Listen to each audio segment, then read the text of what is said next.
My name is Chantelle Halvorson, and my research at Tide over the last year and a few months has been to determine impact from the PG Dumpsite on the Rio Grande River. So here is a map of my study area where I spent a lot of my time last year. This is the Rio Grande River, and all of the lower reaches of the river here is a wetland ecosystem.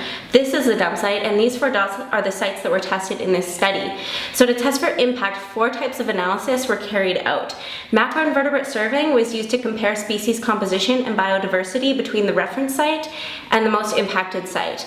Water quality testing was used to understand the basic environmental conditions of the Rio Grande and to establish background levels of nutrients for reference to the tissue analysis. And the tissue analysis of heavy metals and other trace elements was used to test for bioaccumulation of elements and metals and to find out if these contaminants are transferring between species of higher trophic levels when they consume species of lower trophic levels. And the tissue analysis of carbon and nitrogen stable isotopes, that was the foundation of this project, and that was used to determine if the leachate is actually reaching the Rio Grande River. So just to explain that in a bit more detail, all of these other types of analysis are extremely useful, but none of them can actually prove impact from the dump site on the river. With all the other forms of testing, the results could be from some source upriver, and I wouldn't be able to tell. Stable isotopes, however, are like fingerprints. Every organism on Earth has a signature based on what trophic level it is and what it eats. So these signatures can change as a result of an anthropogenic influence or a human influence, like leachate. So the point is to use stable isotopes to find the signatures of leachate so then it can be traced as it cycles through the environment and is uptaken in biota. So in great summary, what I was looking for was changes in these signatures at impacted sites. So ultimately what I did was test the tissues of species within the river and look for changes in the carbon and nitrogen signatures at impacted sites. And in addition, I also tested heavy metals and other trace elements in species tissues and in the water as well. And results show firstly that there were changes in carbon and nitrogen signatures at impacted sites. Second, there were high levels of zinc, chromium, copper, lead, and iron in the sediment, and high values of zinc, manganese, copper, iron, and cadmium in the algae at impacted sites as well.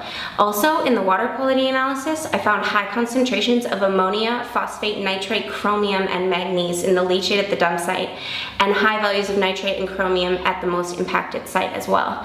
And lastly, dissolved oxygen at the most impacted site is anoxic, which means that there is so little oxygen in the water that the majority of impacted species will die. The World Health Organization reports that DO levels below 3.2 milligrams per liter will cause the death of most species.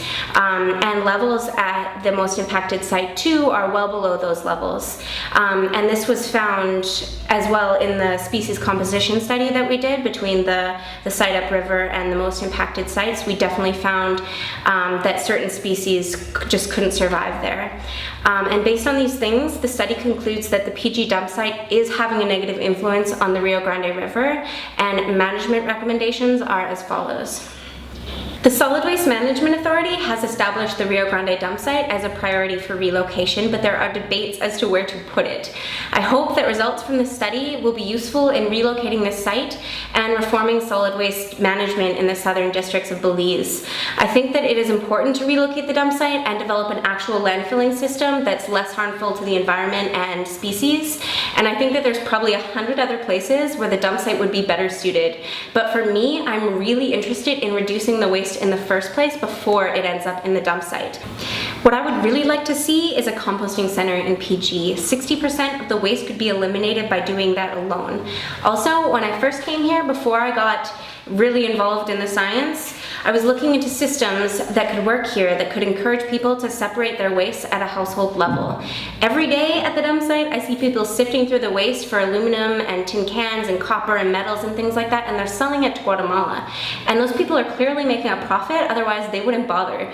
So I think that if someone were to really focus on implementing a system where people separate their waste at a household level, maybe sign agreements to do it, and have scheduled pickups and possibly give those households a cut of the profit, which would encourage more people to do it, I think that it would be possible to set up a profitable recycling system in southern Belize.